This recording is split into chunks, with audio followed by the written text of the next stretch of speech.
B1, FBA, how is everybody doing? Hope you're having a productive, constructive, fun weekend.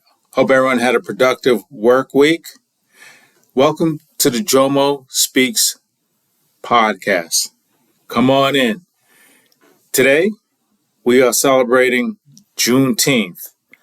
I understand that Juneteenth is about a month away, but I'm all about celebrating things early. I'm all about doing things different.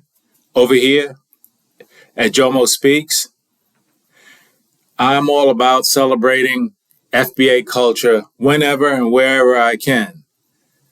All right, let's get into it.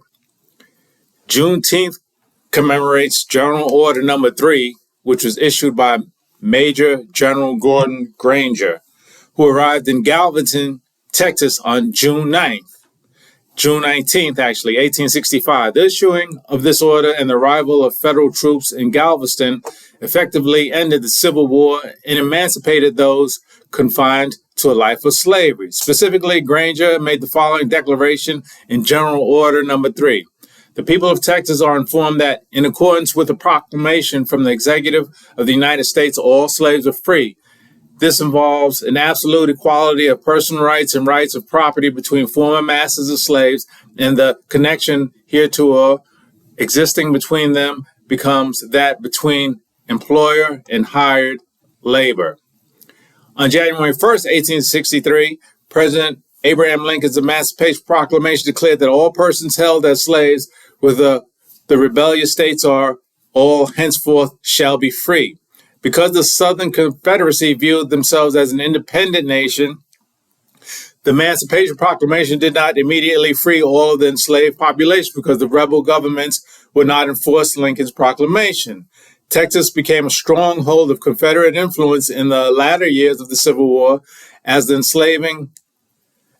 slaveholding population refugeed their slave property by migrating to Texas. Consequently, more than 50,000 enslaved individuals were relocated to Texas, effectively prolonging slavery in a region far from the Civil War's bloodshed and out of the reach of freedom, the United States Army.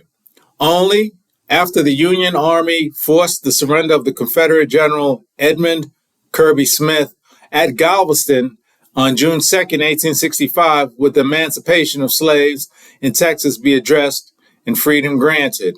On June 19th, 250,000 enslaved people were freed. The issuing of General Order Number 3 on June 19, 1865 marked an official date of emancipation for the enslaved population. Nonetheless, those affected faced numerous barriers to their freedoms. General Order Number 3 stipulated that former slaves remain at their present homes, were barred from joining the military, and would not be supported in idleness. Essentially, the formerly enslaved were granted nothing beyond the title of emancipation. The official end of slavery in the United States came from the ratification of the 13th Amendment in 1865. After becoming emancipated, many former slaves left Texas in great numbers. Most members of this exodus had the goal of reuniting with lost family members and paving a path to success in postbellum America.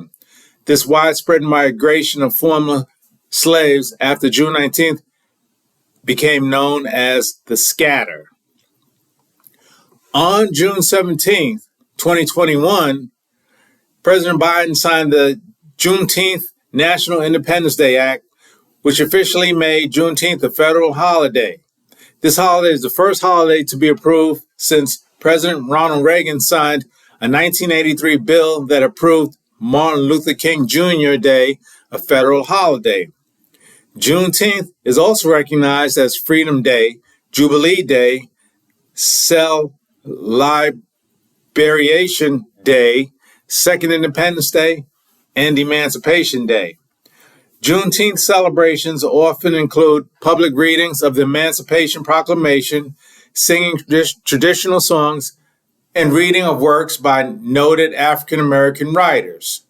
Celebrations also take the form of rodeos, street fairs, cookouts, family reunions, park parties, historical reenactments, and Miss Juneteenth contests.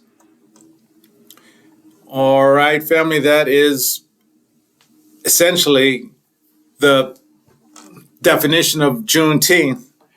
But I must say that it goes deeper than that, family. When we get together as a family, as a foundational Black Americans, we are celebrating our culture. What is our culture? Our culture is based on love and respect for one another. Our culture is beauty, fashion, music, politics. It's all wrapped in the FBA culture. And I am happy to start celebrating now. I'm not going to wait until June. It's on now. When I talk about culture, I'm talking about barbecues. I'm talking about our fresh haircuts, our FBA hairlines. I'm talking about building businesses the way we did back in the day.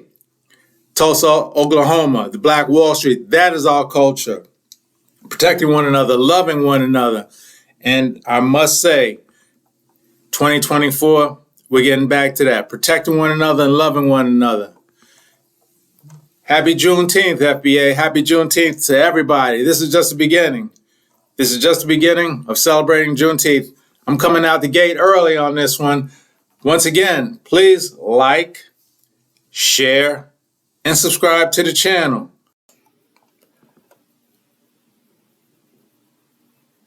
By the way, just before I go, I just want to mention, if you look at all the faces, the people in this picture, we're talking about our ancestors. We're talking about Malcolm and Martin. We're talking about Carl Arthur. We're talking about Hope Stevens. These men are our ancestors. The same way you pray first thing in the morning, talking to God. After you talk to your God, talk to your ancestors. These people in this video played an important, pivotal role in helping us maintain our freedom here in the U.S. That's all I wanted to say about that.